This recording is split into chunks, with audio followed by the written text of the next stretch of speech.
इस वीडियो में जानेंगे लोकसभा चुनाव का सर्वे। इस बार लोकसभा में किस पार्टी को कितनी सीटें मिल सकती हैं, कौन सी पार्टी अपनी सरकार बना सकती है। क्या भाजपा तीसरी बार केंद्र में अपनी सरकार बना पाएगी या फिर इस बार इंडिया गठबंधन अपनी सरकार बना सकती है। इस वीडियो में सर्वे जानने वाले हैं, तो वीडियो को लाइक कर लेना और ऐसे ही वीडियो देखने के लिए चैनल को अभी सब्सक्राइब कर लीजिए और कमेंट करके बताइए आपको क्या लगता है इस बार केंद्र में किस पार्टी को कितनी सीटें मिल सकती हैं, कौन सी पार्टी अपनी सरकार बना सकती है। कमेंट करके जरूर बताइए। तो चलिए अब देखते हैं लोकसभा चुनाव का ताज़ा सर्वे। सबसे पहले बात करते हैं उत्तर प्रदेश की 80 लोकसभा सीटों की। तो इन 80 सीटों में से इस बार एनडीए को 51 सीटें मिलती नजर आ रही हैं, जबकि इंडिया गठबंधन को इस बार 29 सीटें मिल सकती हैं उत्तर प्रदेश से।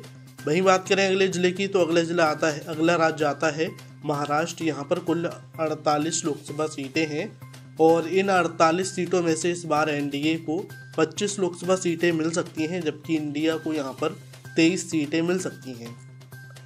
इसी के साथ बात कर लें अगले राज्य की, तो अगला राज्य आता है पश्चिम बंगाल। यहाँ पर कुल 42 लोकसभा सीटें हैं और इन 42 सीटों में से इस बार एनडीए को 12 सीटें मिल सकती हैं, जबकि इंडिया गठबंधन के खाते में 30 लोकसभा सीट जाती नजर आ रही हैं। इस बार पश्चिम बंगाल में बड़ा उलटफेर होता नजर आ रहा है। इसी के साथ बात कर लें अगले राज्य की, तो अगला राज्य आता है बिहार।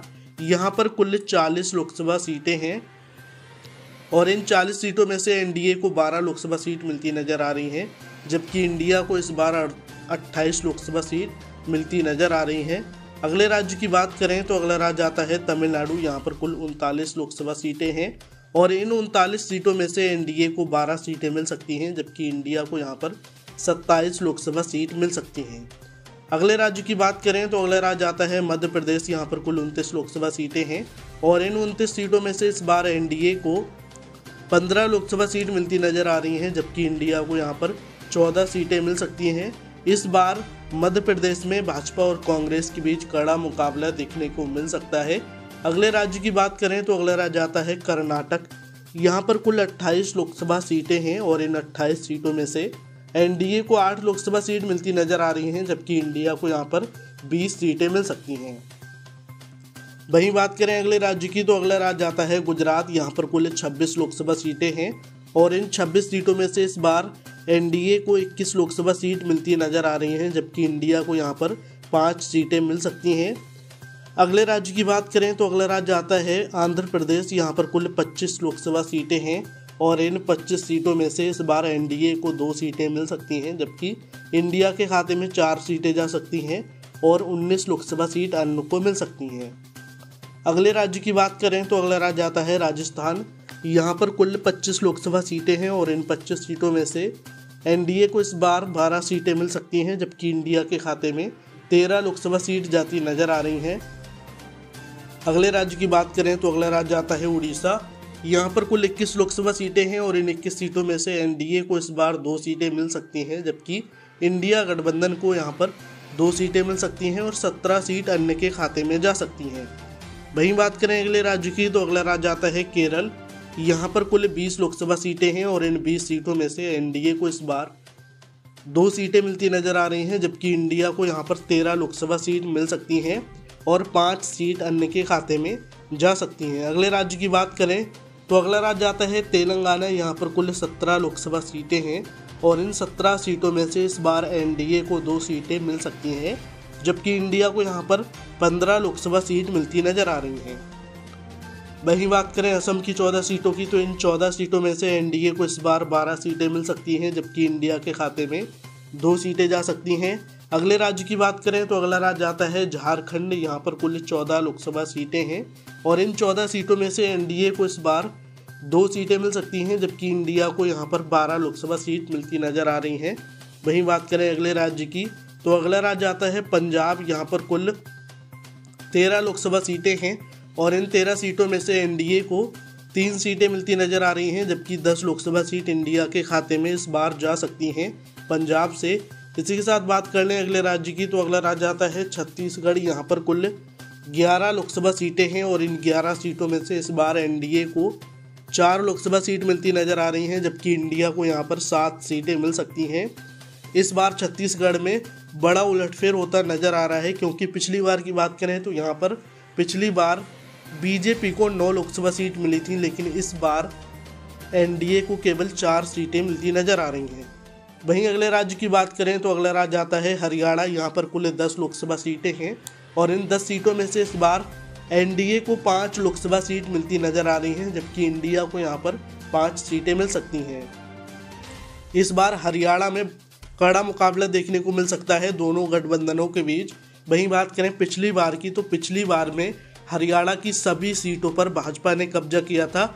10 में से 10 सीट एनडीए के खाते में गई थी, लेकिन इस बार 5 सीट एनडीए को मिल सकती हैं और इंडिया को 5 सीटें मिलती नजर आ रही हैं।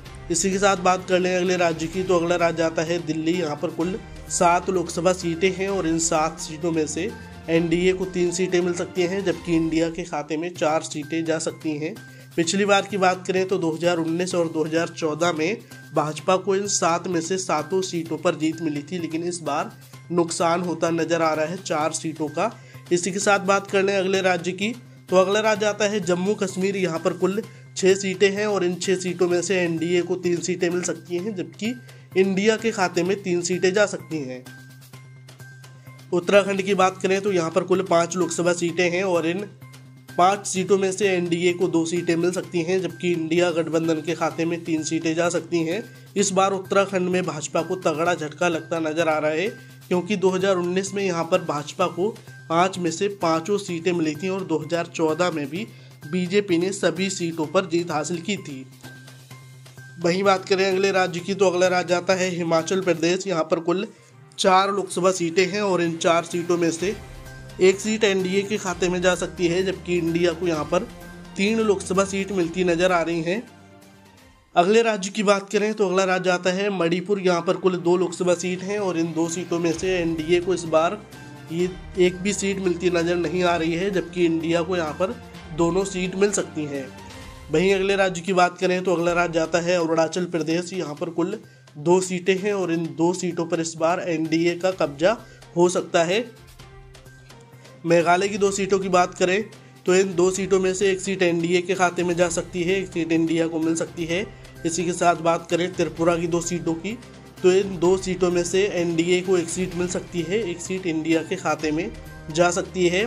गोवा की 2 सीटों की बात करें तो इन दोनों सीटों पर इंडिया का कब्जा होता नजर आ रहा है। इसी के साथ बात करें मिजोरम की 1 सीट की, तो ये 1 सीट एनडीए के खाते में जा सकती है।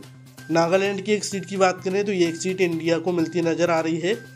तो दोस्तों यहाँ पर अभी बात करें सिक्किम की 1 सीट की, तो इस सीट पर इंडिया गठबंधन का कब्जा होता नजर आ रहा है।